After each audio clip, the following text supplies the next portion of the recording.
अधिगम। आज जो टॉपिक है वो कॉग्निटिव है, संज्ञानवादी लर्निंग, कॉग्निटिव लर्निंग। इसी के साथ मेरा ये लर्निंग वाला चैप्टर खत्म हो जाएगा, फिर हम 4th यूनिट पे आएंगे। ये बड़ा इम्पोर्टेंट टॉपिक है, सीटेट एचटेट में आता रहता है, बीएड में तो आता ही है। कॉग्निटिव लर्निंग, संज्ञानवादी अधिगम। स्टूडेंट्स, मेरी आवाज आ रही है? यस मैम, आ रही है। Yes ma'am. हाँ, कॉग्निटिव, COGNITIV, कॉग्निटिव लर्निंग, संज्ञानवादी अधिगम। ये जो कॉग्निटिव लर्निंग है, ये मेंटल लेवल पर है, मानसिक प्रक्रिया है, सूझबूझ की प्रक्रिया है, इंसाइट लर्निंग है, क्रिएटिव लर्निंग है, कंस्ट्रक्टिव लर्निंग है। कॉग्निटिव लर्निंग जिसके पर्यायवाची शब्द है इंसाइट लर्निंग, यानी कि सूझ अधिगम, अंतर्दृष्टि अधिगम, constructive, creative, mental skill, problem solving, thinking, reasoning, जिसे हम कॉग्निटिव लर्निंग कहते हैं, जो मेंटल स्किल पर डिपेंड है, मानसिक कुशलता पर डिपेंड है।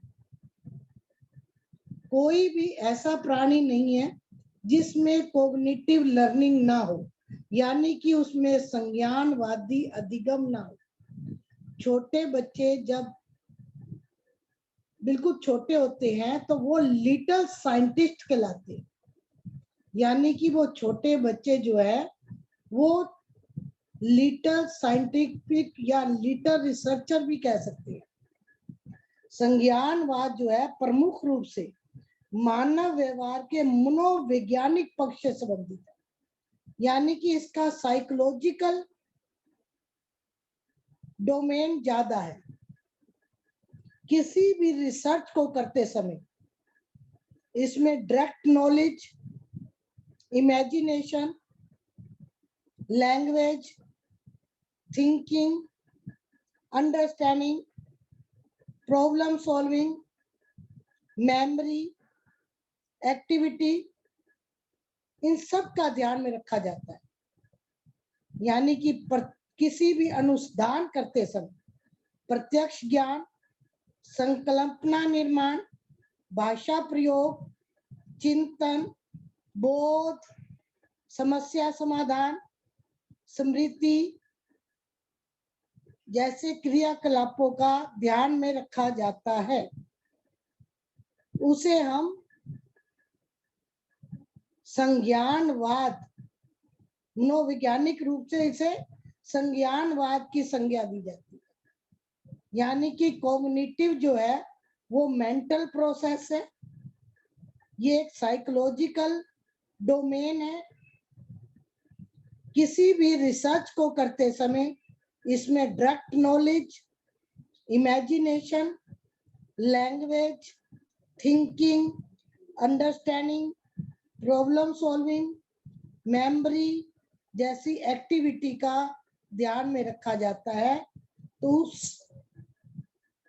उसे मनोविज्ञान में, साइकोलॉजी में उसको एक्टिव बिजनेस भी कह सकते हैं। ये लर्निंग का इमेजिनेशन और कॉग्निटिव प्रोसेस अप्रोच माना जाता है।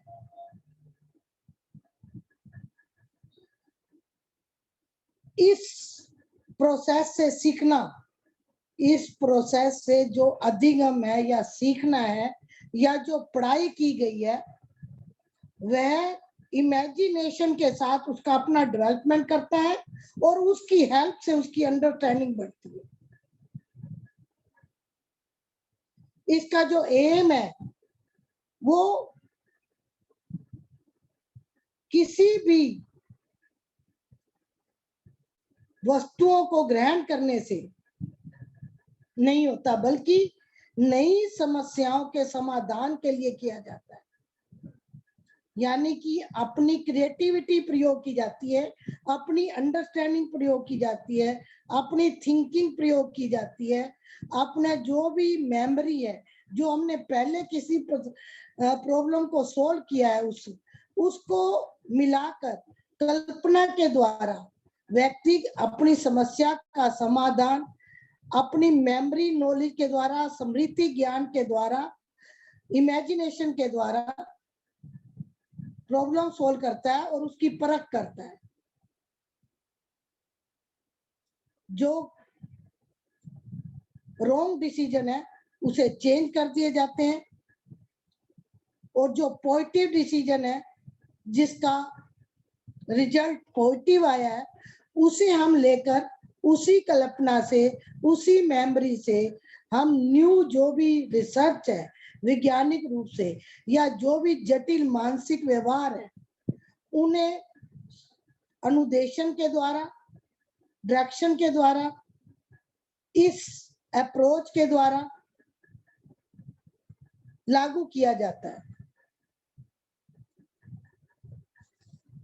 कॉग्निटिव, इसके 3 हायरार्किकल मॉडल है,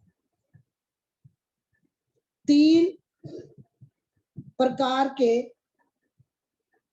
पक्ष है: cognitive level, effective level and psychomotor level. Cognitive, effective, psychomotor level. Cognitive जिसको हम संज्ञानात्मक कहते हैं, इफेक्टिव जो हमें संवेगात्मक या भावनात्मक नाम दिया जाता है, और साइकोमोटर जो हम गत्यात्मक का नाम दिया जाता है। गति हो जिसमें फिजिकल एक्टिविटी हो, जो तुम्हारे बिहेवियर से जुड़ा हुआ हो, जो तुम्हारे एक्शन से जुड़ा हुआ हो। संज्ञानात्मक जो मेंटल स्किल, मैंने बताया ना, संज्ञानात्मक जो है, कॉग्निटिव जो है वो मेंटल स्किल है, मानसिक पक्ष है, जिसमें thinking, memoring, reasoning, imagination, problem solving, जो तुम्हारे हेड से जुड़ा हुआ है, दिमाग से, हेड से रिलेटेड है, हेड से जुड़ा हुआ है, उसे हम कॉग्निटिव कहते हैं, संज्ञानात्मक पक्ष कहते हैं। इफेक्टिव डोमेन क्या है? जो संवेगात्मक है, भावनात्मक है, जिसका जो फीलिंग से जुड़ा हुआ है, इमोशन से जुड़ा हुआ है, जो तुम्हारे हार्ट से जुड़ा हुआ है, यानी कि दिल से जुड़ा हुआ है, जो हार्ट से रिलेटेड है, उसे हम कहते हैं इफेक्टिव डोमेन। साइकोमोटर जिसे हम कहते हैं गत्यात्मक पक्ष, जिसमें गति होती है, फिजिकल एक्टिविटी होती है, जिसमें आपका एक्शन जुड़ा हुआ होता है, जिसमें आपका बिहेवियर जुड़ा होता है, जिसमें कुछ करने का पक्ष है, डूइंग एस्पेक्ट है, उसे हम गत्यात्मक यानी कि गति करने वाला, जो हैंड से जुड़ा हुआ है, हेड, हार्ट, हैंड, तीनों इंटर रिलेटेड है।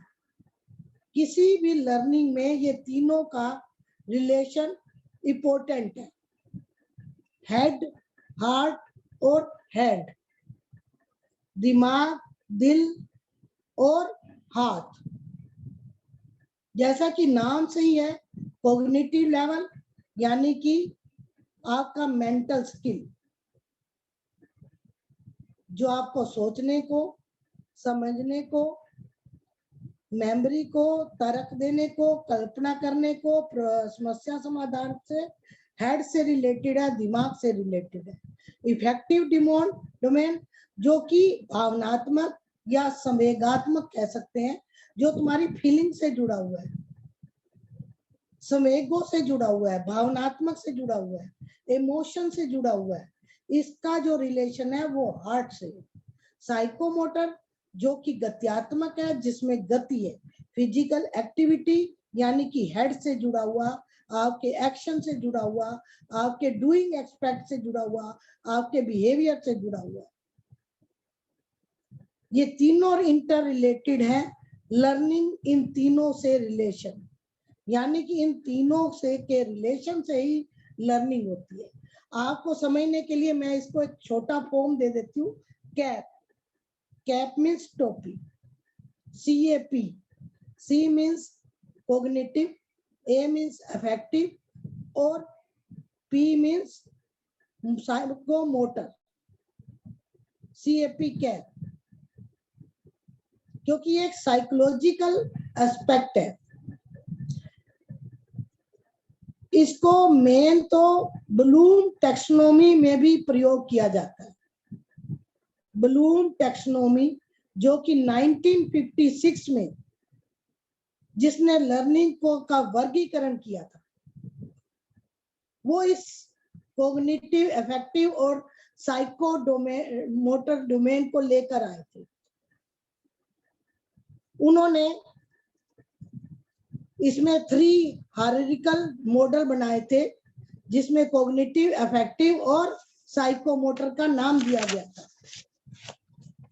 कॉग्निटिव के 6 लेवल है, 6 लेवल है। ये नीचे से ऊपर जाते हैं। सबसे पहला जो नीचे से शुरू किया है, नॉलेज, ज्ञान,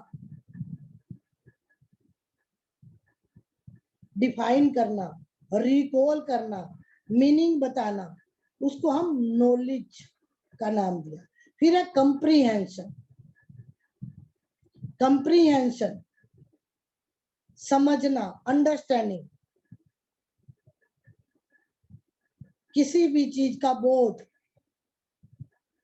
जिसको हम कंप्रीहेंशन कहते हैं। नॉलेज है रिकॉल करना, डिफाइन करना, किसी चीज का मीनिंग बताना, जो स्टार्टिंग नॉलेज। फिर है कंप्रीहेंशन, उसको समझना, अंडरस्टैंडिंग, बोध करना। तीसरा लेवल है एप्लीकेशन, यानी कि उनको अप्लाई करना, नेचुरल अप्लाई करना। फिर है एनालिसिस, एनालिसिस का मतलब विश्लेषण, टुकड़ों को तोड़कर जोड़ना, उसे हम विश्लेषण कहते हैं। फिर है एवल्यूशन, मूल्यांकन, जजमेंट करना, किसी चीज का जजमेंट करना, मूल्यांकन करना। उसके बाद है साइंथिसिस, साइंथिसिस संश्लेषण, क्रिएटिविटी करना, ओरिजिनल क्रिएट करना, ओरिजिनल यानी कि मौलिक रिसर्च करना, संश्लेषण, साइंथिसिस। फिर इसको सुन लो कि कॉग्निटिव के 6 लेवल कौन से हैं। नॉलेज, रिकॉल करना, डिफाइन करना, कंप्रीहेंशन, इट मीन्स अंडरस्टैंडिंग, बोध, समझना, एप्लीकेशन, अप्लाई करना, नेचुरल अप्लाई करना, उसको प्रयोग में लाना, एनालिसिस, विश्लेषण, टुकड़ों को तोड़कर जोड़ना, एवोल्यूशन, मूल्यांकन करना, जजमेंट करना, साइंथिसिस, संश्लेषण, यानी कि ओरिजिनलिटी बनाना, मौलिक चीज तैयार करना, क्रिएशन करना, किसी चीज को क्रिएटिव करना।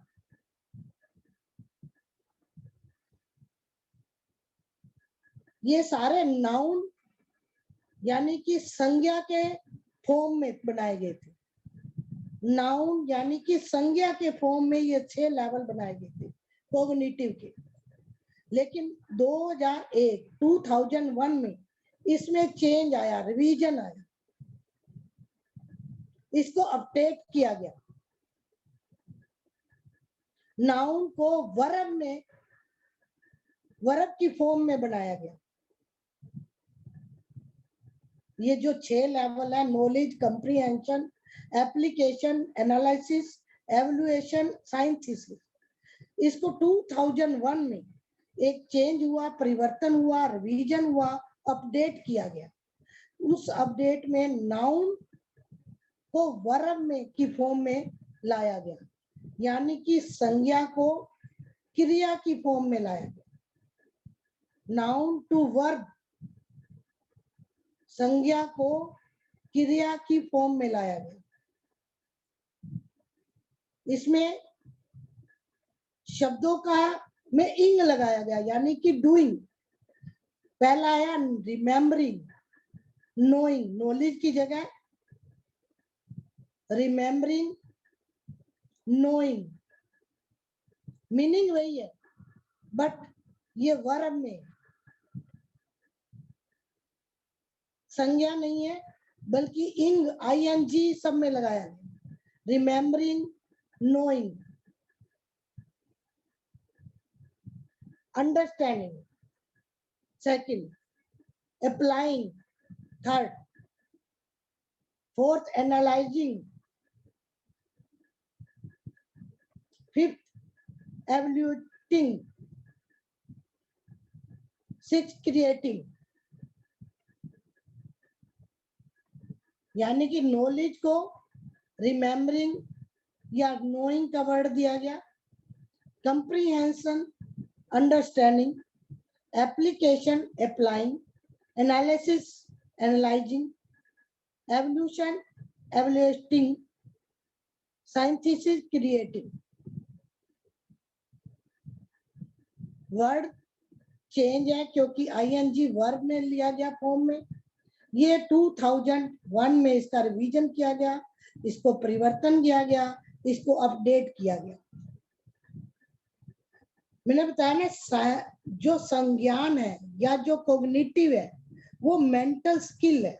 उसमें reasoning, problem solving, imagination, thinking, way to know, insight, learning, सूझबूझ की बात की गई है। कोई ना कोई कंस्ट्रक्टिव यानी कि ज्ञान का निर्माण, एक्टिव, जैसे बच्चे करते हैं। बच्चों को लिटिल साइंटिस्ट भी कहते हैं। बच्चे जो एक्टिव बिल्डर ऑफ नॉलेज भी कहा जाता है। ये इसके 4 एलिमेंट बताएंगे, 4 एलिमेंट। कॉग्निटिव के 4 एलिमेंट बताएंगे। पहला है नेचुरेशन, या इसको परिपक्वता कह सकते हैं, मैच्योरिटी भी कह सकते हैं।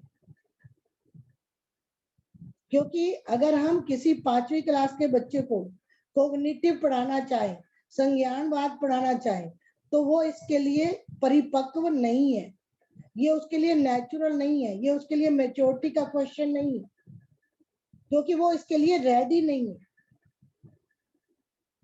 रेडीनेस टू लर्न भी होना चाहिए। तो इसके 4 एलिमेंट है संज्ञानात्मक के, कॉग्निटिव के, कि सबसे पहले तो परिपक्व होना चाहिए।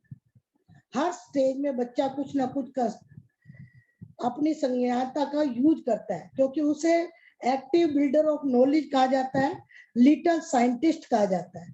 जब छोटे बच्चे को पेन दिया जाता है तो उसको खोल के देखता है कि ये कैसे अंदर और बाहर होता है, तो उसके अंदर एक क्रिएटिविटी होती है।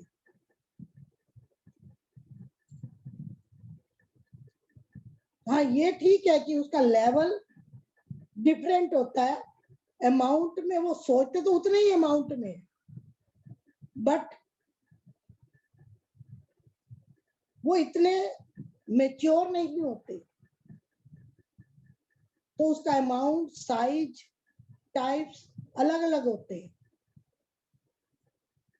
तो पहला जो एलिमेंट है इसका वो है मैच्योरिटी, परिपक्वता। परिपक्वता के आधार पर संज्ञानवाद आता है, उसमें कॉग्निटिव लर्निंग आती है।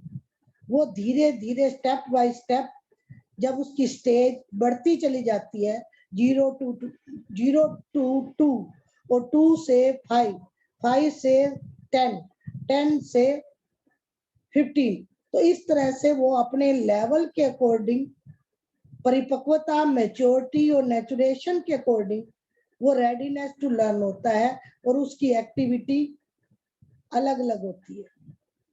दूसरा इसका है एक्सपीरियंस, अनुभव। अनुभव के आधार पर भी उसकी कॉग्निटिव लेवल बढ़ता चला जाता है, यानी कि उसकी सूझबूझ, उसका इमेजिनेशन, उसकी थिंकिंग, उसका रीजनिंग, उसका mental level, way to know, वो इंक्रीज होता रहता है एक्सपीरियंस के आधार पर, क्योंकि वो तभी कोई एक्टिविटी करता है। फिर है सोशल इंटरेक्शन, यानी जैसे वो मैच्योर होता है, अपने एक्सपीरियंस से सीखता है, फिर उसका सोशल इंटरेक्शन, यानी कि सामाजिक, समाज में वो अपने विचारों से, अपने आदान प्रदान से, वाद विवाद से, अपनी सोच से उसका अमाउंट बढ़ता चला जाता है। फिर फोर्थ स्टेप जो इसका एलिमेंट है वो है एक्वेशन, यानी कि अडेप्टेशन, एसिमिलेशन, समायोजन, आत्मसात या क्लैरिटी। जो चौथा लेवल है वो बैलेंस कहा जाता है, जिसमें वो बैलेंस हो जाता है, यानी कि उसकी इक्वेशन बढ़ती चली जाती है।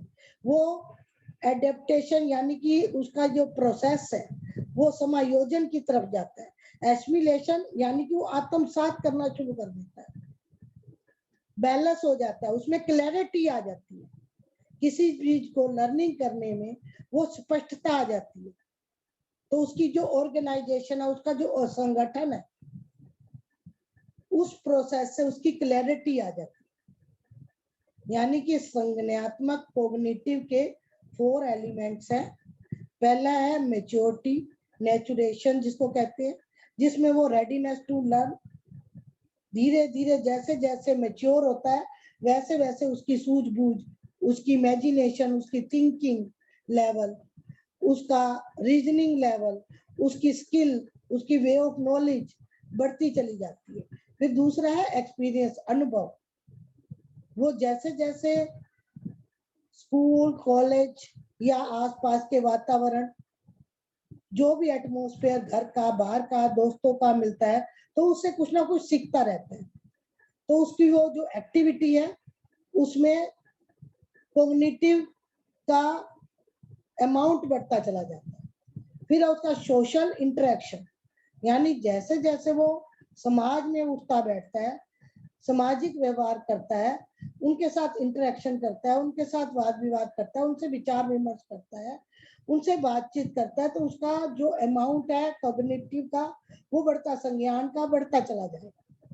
फिर उसका है कि फोर्थ है एक्विलेशन, यानी कि इसमें एडेप्टेशन, समायोजन की भावना ज्यादा आ जाती है, एकोमोडेशन ज्यादा हो जाती है, एसिमिलेशन, आत्मसात जल्दी करने लग जाता है, क्लैरिटी आ जाती है विचारों में, स्किल में, इमेजिनेशन में।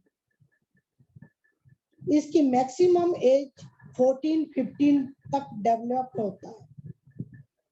हर बच्चा कॉग्निटिव ज्ञान लेकर पैदा होता है और बच्चे ही ज्ञान का निर्माण करते हैं। वो बिल्डर ऑफ नॉलेज होते हैं, लिटिल साइंटिस्ट होते हैं। बच्चे सोच सकते हैं, बच्चे खाली नहीं है, नॉलेज को कंस्ट्रक्ट कर सकते हैं, उतने ही अमाउंट में सोच सकते हैं जितना बड़ा आदमी सोचता है, बट उनका जो प्रकार है, काइंड है, वो डिफरेंट है, उसकी टाइप अलग है।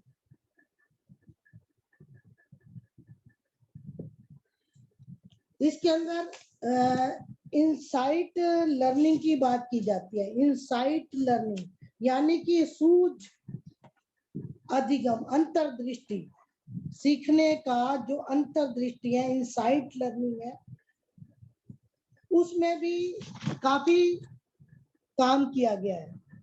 इसमें एक एक्सपेरिमेंट किया गया सूझ के द्वारा सीखने में। कोलर ने एक प्रयोग प्रसिद्ध है उसका।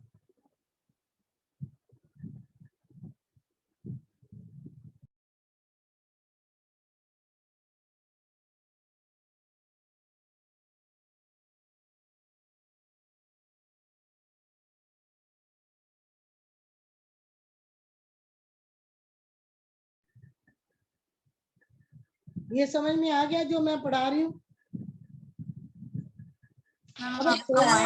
यस मैम आया। हाँ, अभी एक एक्सपेरिमेंट की बात कर रही हूँ जो कि कोलर ने किया है। इसमें 4 चरण दिए गए, 4 चरण।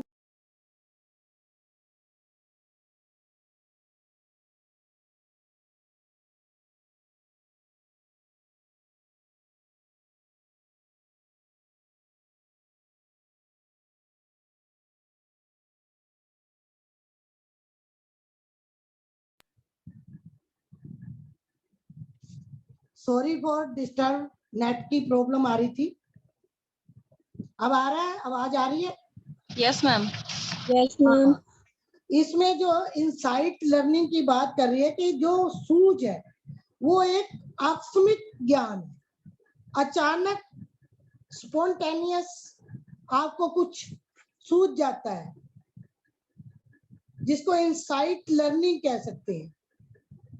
ये भी कॉग्निटिव का एक प्रकार है, संज्ञानात्मक सूझ कहते हैं। इसमें कोलर ने एक एक्सपेरिमेंट किया था।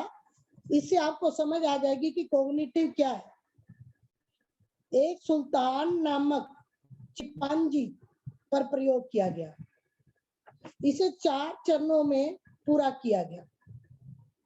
सबसे पहले सुल्तान को पिंजड़े में बंद कर दिया गया और उसमें एक डंडा रख दिया गया और बाहर केले रख दिए गए। पिंजड़े में सुल्तान को बंद किया, उसमें एक डंडा रखा और बाहर केले रख दिए गए। अब सुल्तान चिंपांजी भूखा था।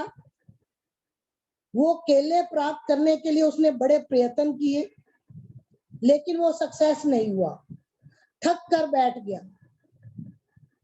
अचानक उसके पास जो डंडा पड़ा था उसने उसे उठाया और केले ले लिए। यानी कि उसको अचानक स्पॉन्टेनियस एक इनसाइट नॉलेज आई, सूझ आई कि ये जो डंडा है इसका प्रयोग किया जाए और इससे केले प्राप्त कर ले। अब दूसरे चरण में, ये जो पहला चरण था कि केले बाहर रखे गए और डंडा रख दिया गया पिंजरे के अंदर। सुल्तान को केले लेने थे, उसने प्रयत्न किया, सक्सेस नहीं हुआ। उसे अचानक लगा कि डंडे से निकाले ले सकते हैं, तो उसने डंडा उठाया और केले ले लिए। दूसरे चरण में पिंजरे में 2 ऐसे डंडे रखे गए जिनको एक दूसरे से जोड़कर एक बनाया जा सकता था और केले इतनी दूरी पर रखे गए कि एक डंडे से प्राप्त ना हो। सुल्तान ने फिर प्रयत्न किया, उसे असफलता मिली, एक डंडे से उसे नहीं आए, तो उसने दोनों डंडों से जोड़ लिया। यानी कि उसकी जो मेमोरी है वो भी काम कर रही है, इमेजिनेशन भी काम कर रही है, रीजनिंग भी काम कर रही है और प्रॉब्लम सॉल्विंग भी कर रहा है। तो उसने दोनों डंडों को जोड़ा और केले ले लिए। तीसरे चरण में केले पिंजड़े के छत पर लटका दिए गए और पिंजड़े में एक संदूक रख दिया गया। अब सुल्तान ने क्या किया, बहुत सारे प्रयत्न किए, केले नहीं छू सका। फिर वो संदूक पर चढ़ा और केले प्राप्त कर लिए। अब चौथे चरण में पिंजड़े में 2 संदूक रखे गए और केले इतनी दूर ऊपर रखे गए कि एक संदूक पर चढ़कर वो नहीं ले सकता था। अब सुल्तान को यही पता था कि एक संदूक पर चढ़कर इतनी ऊंचाई में लटके हुए केले नहीं प्राप्त कर सकता, तो उसने अथक प्रयत्न किया, लेकिन सफल नहीं हुआ। फिर उसने दोनों संदूकों को एक दूसरे के ऊपर रखा और अपने लक्ष्य को प्राप्त कर लिया, यानी कि केले प्राप्त कर लिए। इसे हम कहते हैं सूझ के द्वारा इनसाइट लर्निंग, जो कि कॉग्निटिव का एक पार्ट है। जैसे कि मैंने बताया, कॉग्निटिव क्या है? मेंटल स्किल है, जिसमें रीजनिंग, तर्क, इमेजिनेशन, कल्पना, थिंकिंग, सोच विचार, वे ऑफ नो, सूझबूझ, प्रॉब्लम सॉल्विंग, समस्या समाधान, और ये केवल 4 एलिमेंट से परिपक्वता, अनुभव, सोशल इंटरेक्शन और क्लैरिटी, यानी कि नेचुरेशन, मैच्योरिटी, एक्सपीरियंस, सोशल इंटरेक्शन यानी सामाजिक पक्ष, और इक्विटी यानी कि एडेप्टेशन या एकोमोडेशन, एसिमिलेशन जिसको कहते हैं समायोजन, आत्मसात, क्लैरिटी, बैलेंस, ये 4 एलिमेंट को लेकर एक क्या बनता है? कॉग्निटिव। ये मेंटल स्किल। मैक्सिमम एज इसकी 14 या 15 साल में ये डेवलप होता है, मेंटल स्ट्रक्चर। क्योंकि बच्चे को कहते हैं एक्टिव बिल्डर ऑफ नॉलेज, वो इसके लिए तैयार भी हो, कोई ना कोई स्टिमुलेटेड दिया जाए जिससे वो तैयार हो। जैसे जैसे एज बढ़ती है, आपके सोचने की शक्ति बढ़ती है, उसे कॉग्निटिव थ्योरी कहते हैं। यानी कि thought process, decision making, thinking, problem solving, insight learning, इसके लिए एबिलिटी भी हो। लैंग्वेज भी इसी में स्टार्ट होता है। जैसे जैसे भाषा बच्चा बोलता है, उसकी कॉग्निटिव डेवलपमेंट भी होता है। यानी कि लैंग्वेज के स्टार्ट के साथ संज्ञानात्मक विकास भी होता है। जैसे ही बच्चे का जन्म होता है, वो सीखना शुरू कर देता है। बल्कि पियाजे ने, जो कि एक बहुत बड़ा साइकोलॉजिस्ट था, उसने इसकी 4 स्टेज बताई हैं। 0 to 2, फिर है 2 से 7, फिर है 7 से 11 वर्ष और 11 से 40। यानी कि जो 0 to 2 है सेंसरी मोटर स्टेज,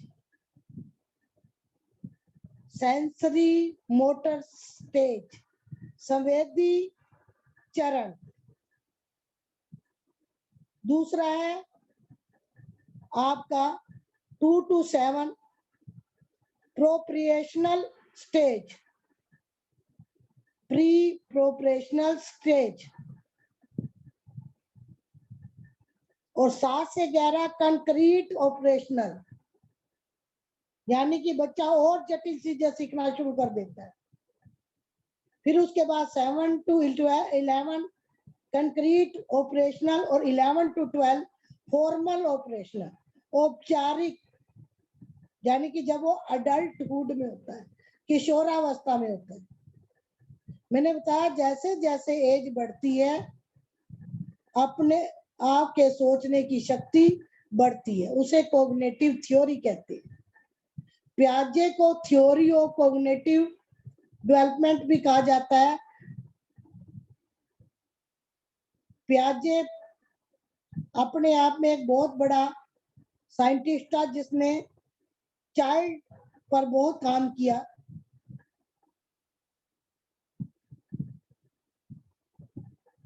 जिसने कॉग्निटिव पर भी बहुत प्यार किया। इसने कहा कि कॉग्निटिव जो है मेंटल स्किल, फिजिकल स्किल पर भी डिपेंड करता है। इसको एजुकेशनल पर व्यवहार में लाया गया। इसको इम्पोर्टेंस ऑफ इन एजुकेशन, मतलब शिक्षा में भी इसका महत्व किया गया। जैसे इम्पोर्टेंस ऑफ डेली लाइफ, दैनिक जीवन में महत्व। छोटे बच्चे टॉर्च से, बैटरी से, पेन से, अपनी सूझ द्वारा सीखते हैं।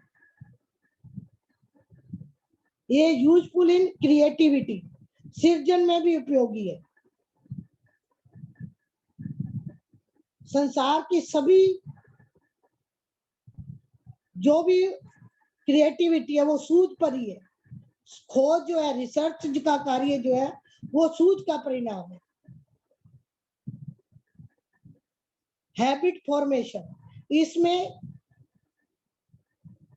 स्किनर ने भी सूझ का प्रयोग आदतों के निर्माण के लिए उत्तम माना है। प्रॉब्लम सॉल्विंग, समस्या समाधान भी इसी कॉग्निटिव लर्निंग के द्वारा आता है। यानी कि बच्चा अपनी समस्या का हल खुद सोचता है। और इसमें ऑब्जेक्ट रियलाइजेशन, यानी कि लक्ष्य प्राप्ति, जैसे कि चिंपांजी के बारे में था कि उसने जैसे तैसे 4 स्टेप किए गए, चारों स्टेप में उसने अपने लक्ष्य को प्राप्त किया, अपनी सूझबूझ से, अपने कॉग्निटिव से, अपनी इमेजिनेशन से, अपनी थिंकिंग से, अपनी मेंटल स्किल से, प्रॉब्लम सॉल्विंग से उसने अपने लक्ष्य को प्राप्त किया, अपने ऑब्जेक्ट को रियलाइजेशन दिया। बड़े बड़े फिलोसफर, इंजीनियर, पॉलिटिशियन की सफलता का रहस्य भी यही कॉग्निटिव लर्निंग है। जितने भी बड़े बड़े फिलोसफर हुए हैं, इंजीनियर हुए हैं, पॉलिटिशियन हुए हैं,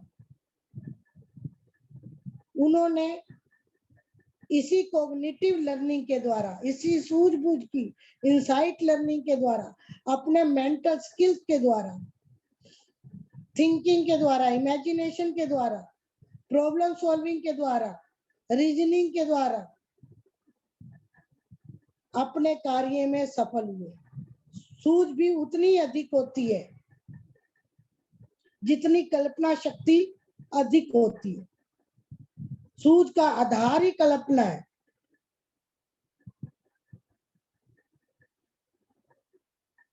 जैसे चिंपांजी के समान बालक और व्यक्ति भी सूझ द्वारा ही सीखते हैं। सूझ का महत्व लक्ष्य प्राप्ति के लिए भी माना जाता है। मनुष्य के सामने कई समस्याएं आती हैं, लेकिन सूझ के द्वारा वो उसे हल करता है। गैट्स ने भी कहा है, स्वयं खोज के लिए सूझ को उत्तम माना गया है। जो सेल्फ रिसर्च है उसकी भी इंसाइट लर्निंग ही है। ये सारा कॉग्निटिव लर्निंग है। कॉग्निटिव लर्निंग मेंटल स्किल है, मानसिक कुशलता है। अब किसी को ना समझ में आया हो तो बताए, ये आपका कॉग्निटिव लर्निंग।